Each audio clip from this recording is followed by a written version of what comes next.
সদা সর্বক্ষণ ওই বাচ্চার পিছনে সময় দিত। ওই হরিণ হরিণ করতে করতে মরার সময় হরিণ নাম জপ করেছিল। সেই জন্য মৃত্যুর পরে তিনি জাতিস্বর হয়ে জন্ম নিয়েছিলেন, কিন্তু হরিণ হয়ে জন্ম নিতে হয়েছিল। তাহলে মায়েরা অভ্যাস যোগ, সেই জন্য আজকে কীর্তন শুনতে বসা, হরিনাম শুনতে বসা। তবে হরিনামটা শোনার মতো শুনতে হবে।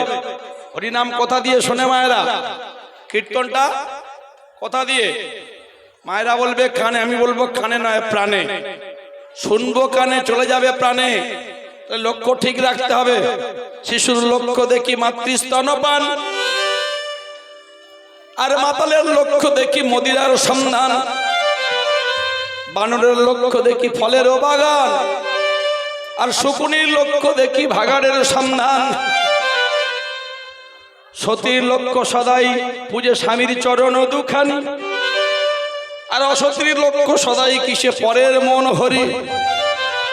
এই জগতে ভিন্ন ভিন্ন লক্ষ্যের মানুষ দেখিতে পাই, কারো লক্ষ্য অতি উচ্চ, কারো নিম্ন ঘৃণ্য। তাই সমস্ত লক্ষ্যের মধ্যে শ্রেষ্ঠ লক্ষ্য তারে বলে মানি, যার লক্ষ্য সদা সর্বদাই আমার গোবিন্দের রাঙা চরণ দুখানি। হরি হরি বল। আগে এসে ওইখানে প্রণাম করতে হবে, প্রণাম করে এসে আবার এই যেখানে বসবো সেখানে প্রণাম করে কীর্তনটা আস্বাদন করতে হবে। হরি বল। এইবার কি হলো, আশীর্বাদ করে দিল স্বামী রামানন্দ যে আমি তোকে কথা দিলাম তোর গুরুদেব হয়ে আমি আবার তোকে দীক্ষা দেব।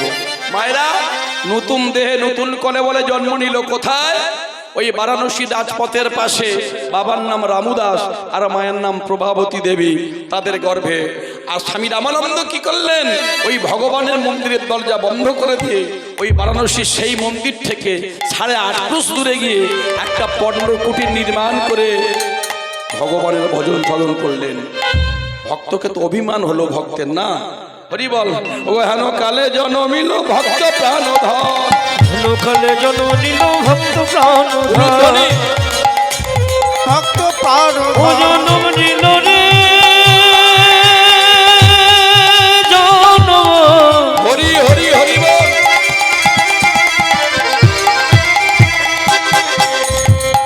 ভক্ত প্রাণধর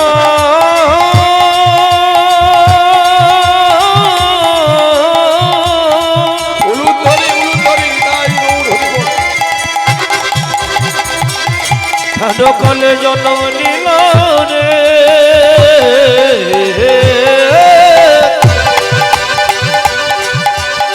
হেন কলে জন্ম নিল ভক্ত প্রাণধর। মায়েরা ভক্ত হলে আমরা বুঝতে পারি। হরে কৃষ্ণ। কি করে বুঝতে পারবো? তার কিছু লক্ষণ আছে মায়েরা। যখন মায়েদের গর্ভে সন্তান আসে, এদিকে হয় 7 বক্ষণ, ওই আগে 2 3 করি, সপ্তম মাস হইল। 1 2 3 করি সপ্তম মাস হইল। শুভ দিনে শুভক্ষণে 7 ভক্ষণ কইল। বলি শুভ দিনে শুভক্ষণে 7 ভক্ষণ কইল। আসতে মায়েরা, তাহলে শুভ দিনে শুভক্ষণে 7 ভক্ষণ কইল। 7 ভক্ষণ মেন হবে। জামাই ফোন করেছে শ্বশুর মশাইকে, আর শ্বশুর মশাই একটা রুই মাছের মাথা নিয়ে এসেছে। হরি বল। আর শুদ্ধ চিত্ত শুদ্ধি। ভালো করে লক্ষ্য করবেন কথাগুলো। ওই দিনটাতে কিন্তু আমিষ করা যাবে না। নিরামিষ মানে কি? নিরামিষ। একাদশী মানে আমি একাদশী, দ্বিতীয় কেউ নয়। একাদশী করে নির্জলা একাদশী করে যদি সারাদিন টিভির সামনে বসে থাকি, ওটা একাদশী বলবে না। একাদশী মানে কি? একাদশ ইন্দ্রিয় গোবিন্দ চরণে দেওয়ার নাম হচ্ছে একাদশী। কি কি? চক্ষু, চোখ থাকবে গোবিন্দ চরণে। চক্ষু, কর্ণ, নাসিকা, জিহ্বা, ত্বক। আর কি? পঞ্চ জ্ঞানেন্দ্রিয় আর পঞ্চ কর্মেন্দ্রিয়, মুখ, পদ, পানি, বায়ু, উপস্থ। সেদিনটা ভগবানের চরণে সমর্পণ করতে হবে। এটা হচ্ছে একাদশী। তাহলে 7 ভক্ষণ বারবার বলুন, কথাটা কি? ওই দিন মায়েরা খাওয়ানো যাবে না। ওদিন যদি মুড়ো খাওয়ানো হয়, আগে এসে মায়ের মুড়োটা চিবোবে। তারপর দেশে দোষের মানুষ। সবাই তো সন্তান নই আমরা, কেউ কেউ সন্তানও হয়, জন্ম দেয় মায়েরা। হরি বল। তাহলে আসল তত্ত্বটা কি? ওটা দৃষ্টান্ত, সিদ্ধান্তটা কি? বারবার বলুন।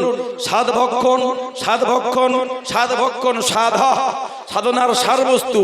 সাধ্যি সাধনা করে ভগবানের কাছে যে ভগবান বিষ্ণুর চরণ তুলসী জল অথবা পক্কান্ন অথবা জগন্নাথ দেবের মহাপ্রসাদ খেয়ে গর্ভটাকে পরিশুদ্ধ করতে হয়। নিতাই গৌর হরি হরি বল। তাহলে সুসন্তান জন্ম নেবে, তবে সুসন্তান জন্ম নেবে। সৃষ্টি করতে গেলে স্রষ্টার কাছে অনুমতি নিতে হবে, ভুল করলে হবে না। কারণ সবাই সন্তান নয়, সন্তান, শয়তান, সন্তাপ। ভাগবত বলছেন যে পথে নির্গত হয় মূত্র, সেই পথে নির্গত হয় পুত্র। যদি পুত্র পিতামাতার সেবা না করে সে মূত্র সমতুল্য। হরি বল। তাহলে পুত্র বিবাহ কেন করা হয়? ইন্দ্রিয় চৈতার্থের জন্য না। কেন করা হয়? বিবাহ করা হয় বিবাহের মধ্য দিয়ে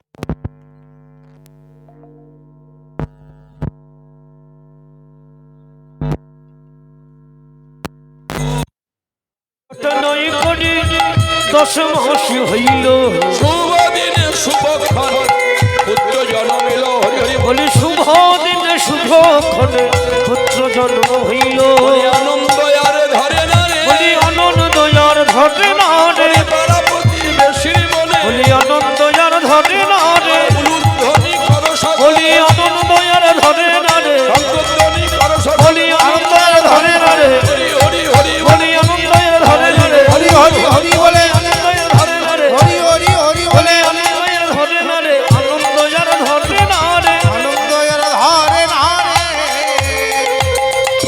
তাহলে মায়েরা সন্তান যখন জন্ম নেয় প্রথমে একটা কাজ করতে হয়। মধু দেন নাকি? মধু দিলেও একটা অমৃত দিতে হবে। সেটা কি মায়েরা? সেটা হচ্ছে হরিনামামৃত।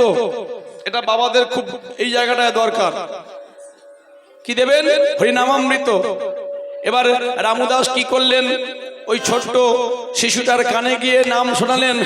এবার দুই কানে শোনাইল নারায়ণ নাম, দুই কানে শোনাইল নারায়ণের নাম, দুই কানে শোনাইল নারায়ণ নাম। এবার নারায়ণের নাম শুনে আনন্দিত বলি নারায়ণের নাম শুনে আনন্দিত, বলি হরিনাম শোনাল, বলি হরি নাম শোনালো, মায়া কান্না কাঁদা বলি হরি নাম শোনালো, নামে ময় দেহ বলি হরি নাম শোনালো, মুখে হরি হরি হরি বলো, হরি নাম শোনালো, হরি হরি হরি বলে বলি মায়া কান্না কাঁদলো, হরি হরি হরি বলে মায়া কান্না কাঁদলো, হরি হরি হরি বলে মায়া কান্না কাঁদলো, হরি নাম শোনালো, হরি নাম শোনালো, হরি নাম শোনালো।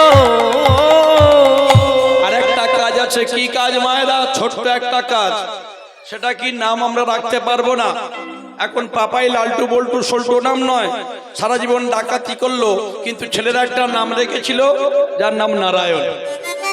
মৃত্যুর সময় ডাক দিয়েছিল, ও নারায়ণ, ও নারায়ণ, ও নারায়ণ, ও নারায়ণ, ও নারায়ণ, নারায়ণ, নারায়ণ, নারায়ণ।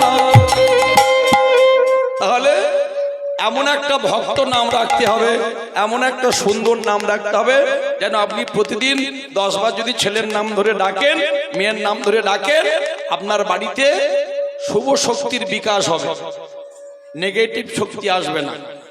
হরি বল। 100 বার যদি বলি পাপাই পাপাই বলতে বলতে পাপাই চলে আসে। তাহলে এটা মনে করতে হবে। এটা ভারতবর্ষের ঋষিগণ সিদ্ধান্ত করে গেছেন। এবার কি হলো মায়েরা? চতুর্দিকে খবর পড়ে গেল।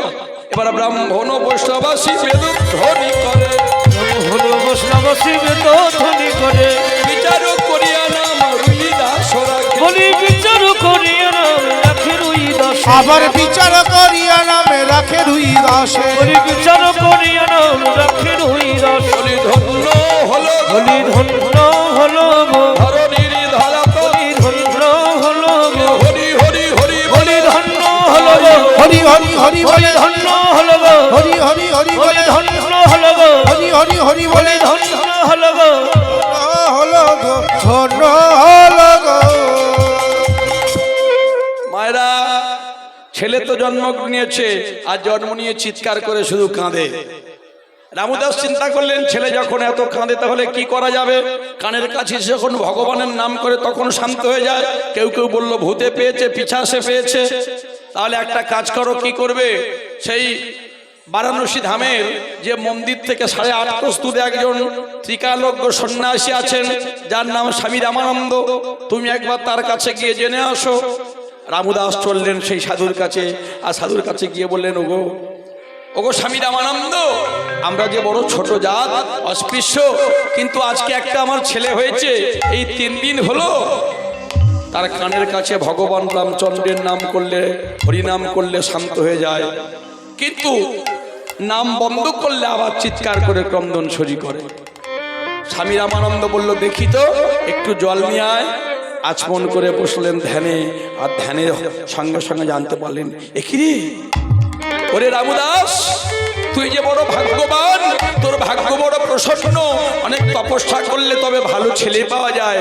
তুই জানিস না, তোদের সাধনা ভজনা ছিল বলে আজকে তোদের গর্ভে যে সন্তান এসেছে সে আমার অভিশপ্ত সন্ন্যাসী, যার নাম ছিল বটুক ব্রাহ্মণ। ওরে, আমি কি তাকে দীক্ষা দান করব? তার ভক্তির জন্য আমি ভগবান দর্শন করব। তুই আমায় নিয়ে যাবি? আপনি যাবেন গুরুদেব? এত বলি গুরুদেব। তাই গৌর হরি হরি বল। চলি তার কাছে, চলি তার কাছে, চলি তার কাছে। এত বলি গুরু রে উলুধ্বনি, মারা উলুধ্বনি। চলো তোর কাছে, চলো তার কাছে, চলো তার কাছে। গুরুকে দেখিয়া শিশু কাঁদে উচ্চ স্বরে, দুনয়নে ধারা বয়ে সহিতে না পারে। ওই গুরুকে দেখিয়া শিশু কাঁদে উচ্চ স্বরে, নয়নে বহে ধারা চলিতে না পারে। ওহে গুরুদেব মোরে, আমায় কৃপা করো। ভুলি গেছে গুরুদেব মোরে,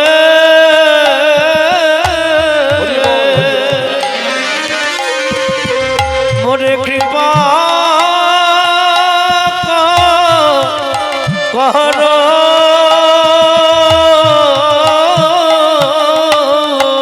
আমি ওই চরণে বড় অপরাধী। বলে গুরুদেব মোরে, তাই গৌর হরি বল। মোরে কৃপা করো। আমি ওই চরণে, তাই গৌর হরি বল। আমি ওই চরণে বড়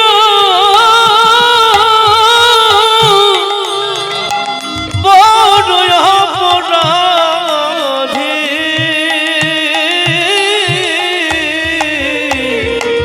বলে গুরুদেব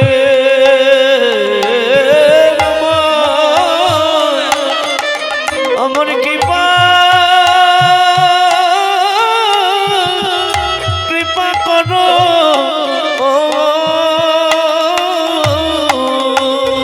মায়েরা, যার হয় তার আটে হয়, যার হয় না তার 80তেও হয় না। কার হয়নি আটে, আর কার হয়েছে 80তে? আটে হয়েছিল ধ্রুব প্রহ্লাদ, এদের হয়েছিল 5 আর 7, কিন্তু হয়নি কার? জন্মন্ধ ধৃতরাষ্ট্রের। এই যে আমাদের দেহটা ধৃতরাষ্ট্র রাষ্ট্রকে ধারণ করে আছে, যারা আমরা জানি যে মহাভারতে কৌরবদের 100 ভাই কতটা সঠিক নয়। কত ভাই? কৌরবেরা অনেকে বলে 100 ভাই, না, ভুল কথা। একটা তালদের শত, একটা দন্তের শত। যদি সৎ হবে, যদি ধার্মিক হবে, পবিত্র হবে, তাহলে কুরুক্ষেত্র রণাঙ্গনে অকালে প্রাণ কেন যাবে? এখানে যত মা আছেন, মা কিন্তু দু রকমের। কিছু মা কথা বলছে, গোলমাল করছে, আর কিছু মা শুনছে। আবার মহাভারত বলছে মা দু রকমের। একটা মা গান্ধারী, সুবল নন্দিনী, আর একটা মা কুন্তী ভোজের কন্যা, নাম তার কুন্তী। উনিও মা। একজন সারা জীবন ধরে নিজের 5টা সন্তানকে আঁকড়ে রাখলেন, আর একজন রাখতে পারলেন না। তাহলে গুরু চরণে, বৈষ্ণব চরণে সন্তানকে এগিয়ে দিতে পারে একমাত্র বাবা বা মা। কোথায় বলছেন যে 101 ভাই আর 1 বোন। কালী প্রসন্ন সিংহের মহাভারত, রাজশেখর বসুর টিকা আপনারা পাবেন। নামগুলো একটু শুনে নেব। হরি বল। মানে একটু নামগুলো শুনবো। 101 ভাই এবং 1 বোন। দুর্যোধন, দুঃশাসন, দুঃসহ, দুর্মুখ, বিবিংশতি, বিকর্ণ, জরাসন্ধ, সুলোচন, বিন্দ, অনুবিন্দ, দুর্ধর্ষ, সুবাহু, দুষ্পর্শ, দুর্বর্ষ, দুর্ধর্ষ, দুষ্কর্ম, কর্ণ, চিত্র, উপচিত্র, চিত্রাক্ষ, চারুচিত্র, অঙ্গদ, দুর্মক, দুর্ধর্ষক, বিভৎস, বিকট, সোম, উন্ননাগ, পদ্মনাভ, নন্দ, উপানন্দ, সেনাপতি, সুসেন, কুন্দর, মহোদর, চিত্রবাহু, চিত্রকর্মা, সুকর্মা, দুর্বিলোচন, অয়বাহু, মহাবাহু, চিত্রচাপ, কুণ্ডল, সুকুণ্ডল, ভীমবেগ, ভীমবল, বলাকি, ভীমপরাক্রম, উগ্রায়ুধ, ভীমসর, কনকায়ুধ, বীরকর্মা, বীরমুক্ত, বীরহস্তা, সমকীর্তি, অনুযায়ী, জরাসন্ধ, বীরসন্ধ, সত্যসন্ধ, সহস্রবাহু, উগ্রসভা, উগ্রসেন, ক্ষেমমাত্র, সেনানী, অপরাজিতা, পণ্ডিতক, বিশালক্ষ, দুরাবদ, আদিত্যকেতু, বহুবাসী, নাগদত্ত, অনুযায়ী, বিরাপি, দীর্ঘলোচন, দীর্ঘবাহু, মহাবাহু, বড়রূপ, কনকঙ্গদ, কুণ্ডজ, চিত্রাক, যুদুসু, দুঃশলা, হৃদয় গৌর হরি বল। ভগবান কৃষ্ণ বললেন, যারা বর্তমান দিনে আমরা এই ভগবানের পিতামাতা শ্রাদ্ধ করতে আমরা খুব একটা যারা আগ্রহী নেই, কিন্তু ভগবান কৃষ্ণ বলেছিলেন যুধিষ্ঠির মহারাজকে, দাদা যুধিষ্ঠির, এই যে 100 ভাই পড়ে আছে, 100 ভাই পড়ে আছে, আমি নির্দেশ দিচ্ছি তোমাকে, ওদের যে একটা ভাই আছে, জন্মন্ধ ধৃতরাষ্ট্রের একটা স্ত্রী ছিল যার নাম অন্না, আর সেই অন্নার গর্ভে একটা সন্তান ছিল যার নাম হলো যুযুৎসু। ওই যুযুৎসু 100 ভাইকে মুখাগ্নি করেছিল মায়েরা। যে বিশ্বরূপ অর্জুনকে দেখেছিলেন ভগবান গোবিন্দ, একটা দেখেছিলেন প্রকট ভাবে, আর একবার দুবার দেখেছিলেন প্রচ্ছন্ন ভাবে বিশ্বরূপ, আর একবার দেখেছিলেন মহামণি দুর্যোধন। যেদিন ভগবান সন্ধি করতে গিয়েছিলেন, যে দুর্যোধন সুযোধন নয়, ভালো নয়, যে অসৎ, হরিবল, সেই দুর্যোধন ভগবানকে প্রহরী দিয়ে বাঁধতে চেষ্টা করেছিল। ওই একদিন দেখেছিল ভগবান দুর্যোধনকে, তখনও তবুও চেতন হয়নি। ভগবান কৃষ্ণকে অর্জুন যেমন কাছ থেকে পেয়েছেন, দুর্যোধনও কাছ থেকে পেয়েছে, কিন্তু ধরতে হবে, চিনতে হবে, জানতে হবে। অভিমানের অহংকারে বসে দুর্যোধন কোনোদিন ভগবানকে ভালো চোখে দেখেননি, ভগবানের অস্তিত্বটাকে কোনোদিন স্বীকার করেননি, অহমিকায় সদা সর্বক্ষণ। তাহলে সেই দুর্যোধনের পিতা বৃক্ষ যদি লাগানো হয়, তার ফলটা কি হবে? তার ফলটাও বিষময় হবে। অনেক চেষ্টা করেছিলেন, যখন জন্মন্ধ ধৃতরাষ্ট্রের সামনে সঞ্জয় বসে বসে লাইভ টেলিকাস্ট হচ্ছে মহাভারতের যুদ্ধের, মায়েরা একটু শুনে নেব, গুরুত্বপূর্ণ ঘটনা। ওই জন্য মাখনটা সকাল সকাল তুলতে হয়।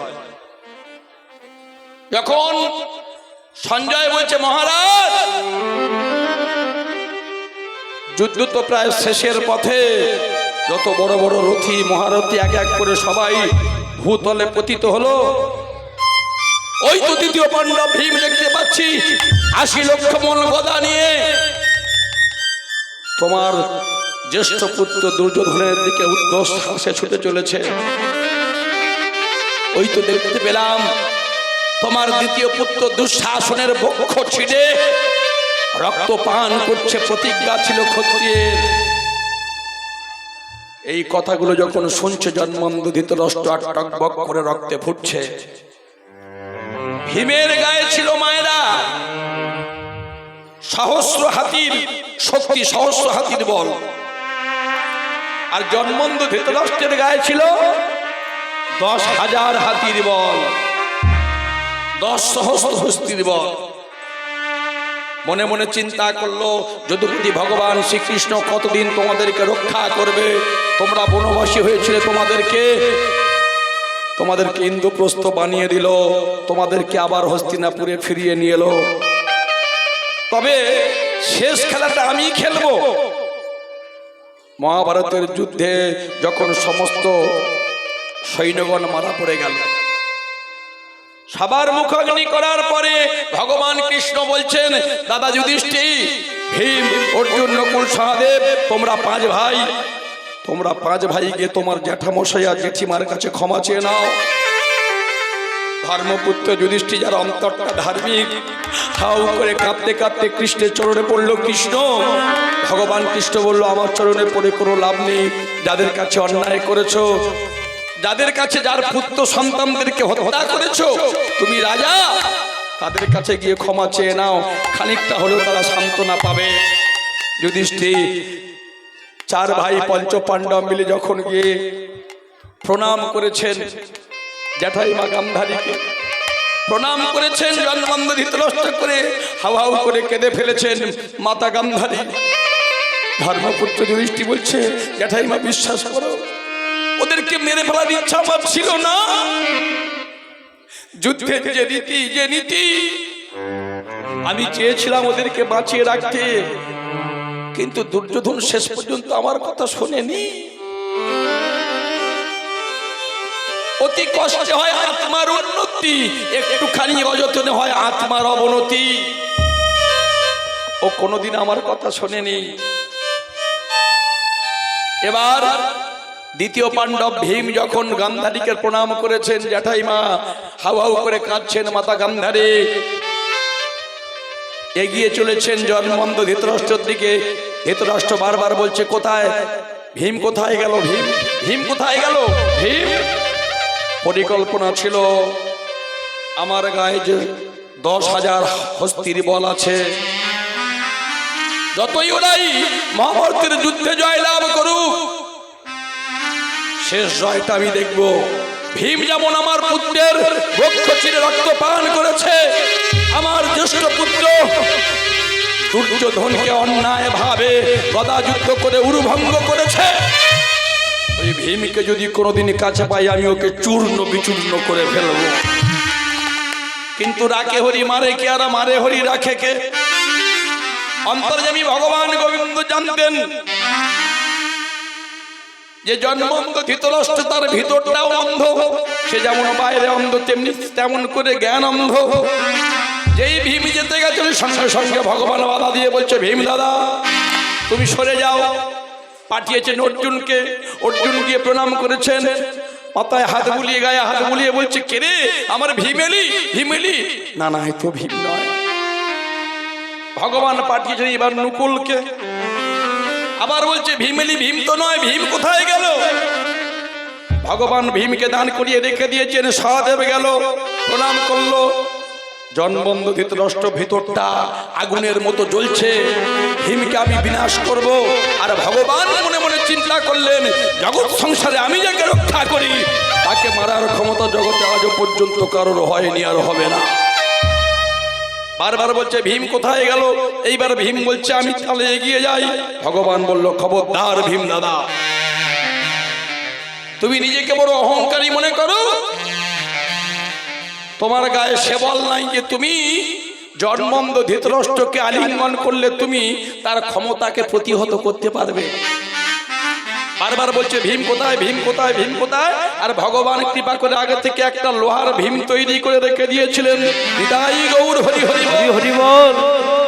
বারবার যখন চিৎকার করে ডাকছে আর লোহার ভীমটাকে যেই সম্মুখে দিয়েছেন, সঙ্গে সঙ্গে জন্মন্ধ ধৃতরাষ্ট্র বলছেন ভীম তুমি এসেছো, ভীম তুমি এসেছো। যেই নাকি এমন করে আলিঙ্গন করেছেন, মুহূর্তের মধ্যে সেই লৌহ ভীম চূর্ণ বিচূর্ণ হয়ে পড়ে গেল। চিৎকার করে কেঁদে উঠল যুধিষ্ঠির,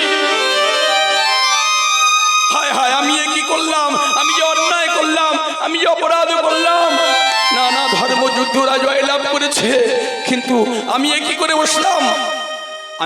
আমি ভীমকে আশীর্বাদ করতে গিয়ে, আলিঙ্গন করতে গিয়ে ওকে আমি মেরে ফেললাম। ভগবান গোবিন্দ পিছন থেকে করতালি দিচ্ছে, বাবা বাবা পিসেমশাই, পিসেমশাই সত্যি করে বলো তো পিসেমশাই, যেদিন দ্রৌপদীর বসনটা খুলে নিল সেদিন তুমি চোখে দেখতে পাওনি, কিন্তু কানে কি তুমি সেদিন শুনতে পাওনি? চমকে উঠল। যেদিন পঞ্চ পাণ্ডবকে ওই যে যতুগৃহ নির্মাণ করে পুড়িয়ে মারার পরিকল্পনা করলো, তার সঙ্গে তুমি যুক্ত ছিলে, তুমি জানতে। যেদিন ভীমকে বিষের নাড়ু খাইয়ে পাতালে পাঠিয়ে দেওয়া হলো, সেটাও তুমি জানতে। তুমি একজন রাজা হয়ে তোমার ভ্রাতুষ্পুত্র পাণ্ডু অকালে যার প্রাণটা চলে গেছে, নিজের সন্তান সমমন করে যাদেরকে রক্ষার দায়িত্ব তোমার হাতে, তুমি ভক্ষক হয়ে প্রত্যেকটা পদে পদে তাদের সর্বনাশের চেষ্টা করছো। হাও হাও করে কেঁদে লুটিয়ে পড়লো জন্মন্ধ ধৃতরাষ্ট্র। ওরে কৃষ্ণ রে, ওরে কৃষ্ণ রে, এতদিন আমি অন্ধ ছিলাম, আমার কোনো দুঃখ হয়নি, আমার কোনো দুঃখ হয়নি। আজকে বড় দেখতে ইচ্ছা করে তোর স্বরূপটা কেমন। এই বিশ্ব ব্রহ্মাণ্ড জগৎ সংসারে তুই যাকে একেবারে কৃপা করিস সে রয়, আর যাকে তুই কৃপা করিস না তার ক্ষয় অবশ্যম্ভাবী। হরি বল। বলো পিসমশা তুমি কি চাও? শেষবারের মতো তুই আমার নয়ন দুটো একবার ফিরিয়ে দে, আমি তো এই রূপ একবার দর্শন করি। ভগবান গোবিন্দ পদ্মহস্ত দিয়ে নয়নটাও উন্মেলন করে দিলেন। কোন নয়ন? আগ্রা চক্রে জ্ঞান নয়ন। আর যেই উন্মেলন করে দিয়েছেন, দেখছেন গোপবেশ বেণুকর, মোহন মুরলীধর, মাথায় শিখি পুচ্ছ, কোটিতে ধটি, চরণে সোনার নুপুর। জন্মন্ধ ধৃতরাষ্ট্র বলছে, হে গোবিন্দ, যে নয় নয় একবার তোমার এই রূপমাধুরী দর্শন করিলাম, দর্শন করিলাম, সেই নয়ন দিয়ে যেন জগতে আর অন্য কিছু না দেখতে হয়। আবার দেখতে পাচ্ছেন, কি দেখছি? তোমার মুখমণ্ডলে কোটি কোটি তোমার বদন দিয়ে ঘরে প্রবেশ করছে। তুমি সর্বদেবতা, সর্বভূত, সর্বকুল, পৃথিবীর সৃষ্টি স্থিতি লয়ের মালিক তুমি। তুমি ব্রহ্মা, তুমি বিষ্ণু, তুমি মহেশ্বর, তুমি সর্বকারণের কারণম। ভগবান দেখালেন। এইবার জন্মন্ধ ধৃতরাষ্ট্র বলছে, যে রূপ আমি একবার দর্শন করেছি, এই দর্শন করে আমার এত আনন্দ হয়েছে আমি জগৎকে বলে বোঝাতে পারবো না। তোর কাছে আর একটা বর চাইব। বলো পিসেমশা, কি বর বলো? আমি যেমন অন্ধ ছিলাম, আমায় অন্ধ করে কৃপা করো। কৃষ্ণ রে,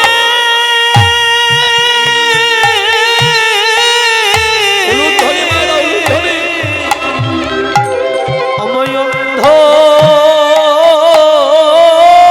করে কৃপা করো। জন্মন্ধ ধৃতরাষ্ট্র বলল, অন্ধ করে দাও। ভগবান বলছে, লোকে নয়ন পাওয়ার জন্য আমার কাছে নয়ন চায়, আর তুমি নয়ন পেয়েও কেমন অন্ধ হবে? বলল, কৃষ্ণ রে, যে নয়ন পেয়েও আমি, যে নয়ন ফিরে পেয়ে আমি তোর মতো ভগবানকে দর্শন করলাম, সেই নয়নে জগতের অন্য কোনো বস্তু দেখতে চাই না। যদি অন্য কোনো বস্তু দেখি, এই কামনা বাসনার সংসার দেখি,